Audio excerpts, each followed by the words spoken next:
Hi friends and welcome. मैं हूं आपका होस्ट इरफान याकूब। आज का जो हमारा टॉपिक है वो है एक मिस्टीरियस एडवेंचरस स्टोरी। बेसिकली एक रियल इंसिडेंट है जो कि दो लड़कियों के साथ पेश आया था। इसमें से एक लड़की का नाम था क्रिस क्रैमर और दूसरी लड़की का नाम था लिज़ाने फेरून। ये दोनों दोस्त थीं और इन दोनों का ताल्लुक था नेदरलैंड से। इन दोनों दोस्तों के साथ जो वाक़या पेश आया था वो था डिसअपीयरेंस का, और ये इंसिडेंट इनके साथ पनामा के अंदर हुआ था। जिसने मेरे चैनल को सब्सक्राइब नहीं करा वो मेरे चैनल को जल्दी से सब्सक्राइब कर लें। चलें क्रिस क्रैमर और लिज़ाने फेरून के इस डिसअपीयरेंस के वाक़ये को डीपली एक्सप्लोर करते हैं। क्रिस क्रैमर और लिज़ाने फेरून के साथ जो डिसअपीयरेंस का वाक़या हुआ था वो 1 अप्रैल 2014 में पेश आया था। इन दोनों दोस्तों को आखिरी बार 1 अप्रैल 2014 में देखा गया था और उसके बाद से ये डिसअपीयर हो चुकी थी, गायब हो चुकी थी। क्रिस क्रैमर की डेट ऑफ बर्थ बताई जाती है 9 अगस्त 1992। 2014 में क्रिस क्रैमर की एज थी 21 ईयर। लिज़ाने फेरून की डेट ऑफ बर्थ थी 24 सितंबर 1991 और 2014 के अंदर इनकी एज बताई जाती थी 22 ईयर। ये दोनों दोस्तें रिहायशी थी एमरफोर्ट, ऑटरेच, नेदरलैंड की। एमरफोर्ट के अंदर ही ये किसी कैफ़े के अंदर भी काम किया करती थीं। दोनों बहुत ज़्यादा करीबी दोस्त बताई जाती थीं, जबकि जो दोनों की हैबिट्स थीं वो अलग अलग थीं। क्रैमर एक क्रिएटिव, ओपन माइंडेड और रिस्पॉन्सिबल लड़की थी, जबकि फेरून के बारे में कहा जाता था वो ऑप्टिमिस्टिक, इंटेलिजेंट और वॉलीबॉल प्लेयर भी थी। कहा जाता है अपने कैफे की सैलरी को ये 6 मंथ से भी ज़्यादा अरसे से जोड़ रही थी, और जो है पैसे जोड़ने का इनका मकसद रहा था वो था पनामा ट्रिप। ये सफ़र इनकी ज़िंदगी का एक ख़तरों वाला सफ़र था, मगर ये इस बात से मुकम्मल तौर पर अनजान थी। जबकि इसके अलावा दोनों दोस्तें स्पेनिश भी सीखा करती थीं। 15 मार्च 2014 के अंदर ये अपना ट्रिप स्टार्ट कर देती हैं। पहले इन्होंने पूरे पनामा का टूर करा था। पूरे कंट्री का टूर इनका 2 वीक्स का रहा था। 29 मार्च 2014 के अंदर ये बुकेट आ जाती हैं। बुकेट जो कि एक सिटी कहलाता है पनामा का। बुकेट के अंदर ये एक लोकल फैमिली से अपना राब्ता करती हैं और उनके यहाँ किराए के ऊपर रहने लगती हैं। फाइनली 1 अप्रैल 2014 की डेट आ जाती है। ये वो डेट थी जिस पर ये एक ट्रिप पर निकली थी। सुबह 11 AM का वक्त था जब इन्होंने अपने ट्रिप शुरू करा था। इन्होंने अपना रुख करा था क्लाउडेड फॉरेस्ट की तरफ। ये फॉरेस्ट बेरो वोल्केनो के पास बना हुआ एक फॉरेस्ट है। इस एरिया को बेसिकली अल्पियानिस्टा ट्रायल कहा जाता है। ये बुकेट से ज़्यादा फासले पर नहीं था, थोड़े से फासले पर ही यह मकाम था। ट्रिप पे आने से पहले दोनों दोस्तों की वहाँ की लेडी ऑनर से मुलाकात भी हुई थी। उस लेडी ऑनर के मुताबिक उनका एक डॉग था जिसको ये अपने साथ ले गई थी, और उसी लेडी लैंड ऑनर के मुताबिक जो उनका डॉग था वो रात में वापस आ जाता है, मगर ये दोनों लड़कियां वापस नहीं आई थी। उन्होंने ये बात भी बताई थी कि मुझे बहुत ज़्यादा तशवीश हुई थी, मगर उन्होंने ये भी कहा था कि मैंने ये सोचकर दरगुजर कर दिया था कि दोनों जवान लड़कियां हैं, हो सकता है उनका ट्रिप थोड़ा लंबा हो। फाइनली जो मिस्ट्रीज थी वो शुरू हो चुकी थी। लिज़ाने और क्रैमर के फ़ोन से मैसेज जाना बंद हो चुके थे, यानी कि उन दोनों के घर वालों तक मैसेजेस नहीं पहुंच रहे थे जो वो डेली रूटीन पे किया करती थी। 1 अप्रैल से ही उनके फैमिली के मुताबिक इनके मैसेजेस आना बंद हो चुके थे। 6 अप्रैल 2014 के अंदर दोनों की फैमिलीज वहाँ पर पहुँच जाती हैं।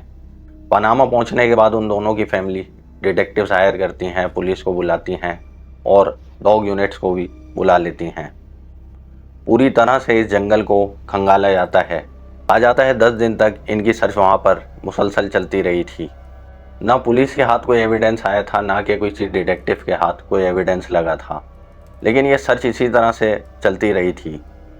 दोनों लड़कियों के घर वाले ये डिसीजन लेते हैं कि जिसने भी इन दोनों लड़कियों की खबर दी हम उसको 30,000 USD इनाम में देंगे। काफ़ी दिन गुजर चुके थे मगर दोनों लड़कियों की कोई खबर नहीं आई थी। दोनों लड़कियों की फैमिलीज अब बहुत ज़्यादा परेशान हो चुकी थी। दोनों की फैमिलीज ये बात भी जान चुकी थी कि इन दोनों के साथ कुछ ना कुछ गलत ज़रूर हुआ है, लेकिन इन दोनों के साथ आखिर हुआ क्या है इसकी इन फैमिलीज को कोई खबर नहीं थी। फाइनली एक दिन एक औरत वहाँ पर आती है जिसके हाथ में क्रैमर का बैग मौजूद था। ये एक बहुत बड़ा एविडेंस इनके हाथ लग चुका था। पुलिस पार्टी फौरी तौर पर उसकी इन्वेस्टिगेशन शुरू कर देती है। बैग को खंगाला जाता है। उस बैग के अंदर से 88 USD कैश निकलता है। इसके अलावा उसके अंदर ले जाने का कैमरा भी मौजूद था। दोनों लड़कियों के कुछ अंडर गारमेंट्स इसके अंदर मौजूद थे। इनके सनग्लासेस भी उसके अंदर मौजूद थे। लेकिन जो सबसे ज़्यादा इम्पोर्टेंट चीज़ इस बैग के अंदर से मिली थी वो थे दोनों लड़कियों के मोबाइल फ़ोन। इन दोनों लड़कियों के मोबाइल फ़ोन बिल्कुल सही सलामत इस बैग के अंदर मौजूद थे। सारे एविडेंसेस के ऊपर रिसर्च का काम शुरू हो जाता है। सबसे पहले मोबाइल फ़ोन्स के ऊपर रिसर्च की जाती है। दोनों मोबाइल फ़ोन्स को ऑन किया जाता है। 1 अप्रैल 2014 के अंदर इन दोनों मोबाइल फ़ोनों से इमरजेंसी कॉल गई थी। पहली कॉल मिलाई गई थी क्रैमर के आईफोन 4 से 4:39 PM पर, जबकि दूसरी कॉल मिलाई जाती है लिजाने के फ़ोन से 4:51 PM पर। यानी ये दोनों लड़कियां जब अपने ट्रिप के ऊपर निकली थीं तो वक्त हुआ था 11 बजे का। तकरीबन 6 घंटे के वक्फे के बाद से ही इन्होंने ये इमरजेंसी कॉल्स मिलाना शुरू कर दी थीं। यानी कि जो भी इंसिडेंट इन दोनों दोस्तों के साथ हुआ था वो 11 बजे से लेके 4 बजे के दरमियान हुआ था। बट इन दोनों के साथ क्या इंसिडेंट हुआ था ये आज तक एक मिस्ट्री है। दोनों लड़कियों ने जो इमरजेंसी कॉल्स मिलाई थी वो 112 के नंबर पे मिलाई थी और 911 के नंबर पर मिलाई थी। बट दोनों की जो कॉल्स थी वो रिसीव नहीं हुई थी। ये भी पॉसिबल हो सकता था कि फ़ोन की इंगेजिंग का मसला आ रहा हो, और ये भी पॉसिबल हो सकता था कि सिग्नल ना आ रहे हों, क्योंकि वो दोनों लड़कियों की जानिब से टेक्स्ट मैसेज इनके घर वालों को भेजे जा रहे थे, वो भी जाना बंद हो चुके थे। 4 अप्रैल 2014 लिजाने फ़ैरून का फ़ोन मुकम्मल तौर पे बंद हो जाता है। जिस टाइम पर इसका फ़ोन स्विच ऑफ हुआ था वो 5 बजे का वक्त बताया जाता है, जबकि मिस्टीरियसली क्रैमर का फ़ोन बार बार कॉल बंद किया जा रहा था और उस फ़ोन के अंदर बार बार इनकरेक्ट पासवर्ड मिलाया जा रहा था, जिससे रिसर्च टीम ने अंदाज़ा लगाया कि हो सकता है क्रैमर के साथ कोई हादसा पेश आया हो जिसके बाद फ़ैरून उसका फ़ोन इस्तेमाल करना चाह रही हो। लेकिन रिसर्चर्स के मुताबिक फ़ैरून को उसका पासवर्ड नहीं मालूम था। यही वजह थी कि शायद उसमें इनकरेक्ट पासवर्ड मिलाया जा रहा है। लेकिन दूसरी रिपोर्ट के मुताबिक हो सकता है कि लिजाने फ़ैरून वो फ़ोन इस्तेमाल ना कर रही हो, यानी कि कोई और इंसान उस फ़ोन से पासवर्ड मिला रहा हो, और वो भी बार बार। 11 अप्रैल 2014 लास्ट टाइम क्रैमर का फ़ोन ऑन होता है। जिस टाइम पर यह फ़ोन ऑन किया गया था वो था 10:51 AM, जबकि यह फ़ोन दोबारा से स्विच ऑफ हो जाता है 11:56 AM पर। लास्ट टाइम था कि ये फ़ोन ऑन हुआ था और 1 घंटे के लिए ऑन हुआ था, और कहा जाता है उस 1 घंटे के अंदर भी इनकरेक्ट पासवर्ड मिलाए गए थे। दोनों लड़कियों के मोबाइल फ़ोन से कोई ख़ास एविडेंस सामने नहीं आए थे। अब रह गया था लिजाने फ़ैरून का कैमरा। लिजाने फ़ैरून के जब कैमरे की मुकम्मल तौर पर रिसर्च की गई तो उस कैमरे के अंदर से टोटल 90 फ़ोटोग्राफ्स निकले।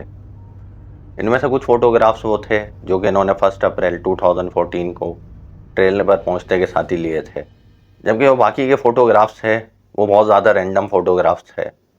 ये बिल्कुल अजीबोगरीब से फ़ोटोग्राफ्स थे जो कि डार्कनेस के अंदर लिए गए थे। यानी कि इनमें से कोई भी फ़ोटोग्राफ ऐसा नहीं था जिसके अंदर किसी इंसान की पिक्चर ली गई हो। यानी कि रैंडमली फ्लैश के ऊपर ये फ़ोटोग्राफ्स खींची गई थी। इसमें से कुछ फ़ोटो कुछ रॉक्स की थी, कुछ प्लास्टिक बैग्स की थी। जो इन दोनों लड़कियों के बैग्स थे उनके स्ट्रैप्स की फ़ोटोग्राफ्स थी, जबकि कुछ फ़ोटोग्राफ्स के अंदर कुछ इस तरह की भी साइटिंग देखी गई थी जिसमें पानी दिखाई दे रहा था, यानी ये किसी रिवर के करीब का एरिया था। सिमिलरली इसी तरह से जो खातून ये बैग लेकर आई थी उन्होंने भी ये बात कही थी कि मुझे ये बैग एक रिवर के पास से मिला है, और इस खातून के मुताबिक ये रिवर मौजूद था आल्टो रोमियो विलेज के पास। जबकि और भी कुछ फ़ोटोग्राफ्स के अंदर इस तरह की इमेजेस आई थी जिनसे ये बात सामने आ रही थी कि कोई रिवर के पास का एरिया है। अलबत्ता एक इमेज इस तरह की मिली थी जो कि बहुत ज़्यादा अजीबोगरीब थी। इस इमेज के अंदर क्रैमर के सर की फ़ोटो थी, वो भी पिछले हिस्से की, यानी ये सिर्फ़ और सिर्फ उसके बाल इस फ़ोटो के अंदर नज़र आ रहे थे। ये फ़ोटो सबसे ज़्यादा मिस्टीरियस फ़ोटो मानी जाती है इस पूरे केस के अंदर, क्योंकि इस फ़ोटो के अंदर ये बात समझ नहीं आ रही थी कि क्रैमर ज़िंदा थी या कि मर चुकी थी। जबकि वो दूसरी सबसे ज़्यादा मिस्टीरियस बात थी वो ये थी कि फ़ैरून ने ये फ़ोटोग्राफ्स क्यों लिए थे। क्या फ़ैरून रैंडमली ये फ़ोटोग्राफ्स ले रही थी, या फिर किसी को देख के ये फ़ोटोग्राफ्स खींच रही थी, या डार्कनेस से बचने के लिए अपने कैमरे की फ्लैश को इस्तेमाल कर रही थी। खैर ये बात बहुत ज़्यादा मिस्टीरियस रही है कि लिजाने फ़ैरून इस तरह से क्यों कर रही थी।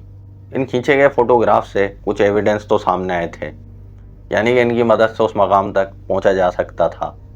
जो खातून ये बैग लेकर आई थी क्रैमर का, उस खातून से इस जगह की मुकम्मल तौर पर मालूमात की जाती है।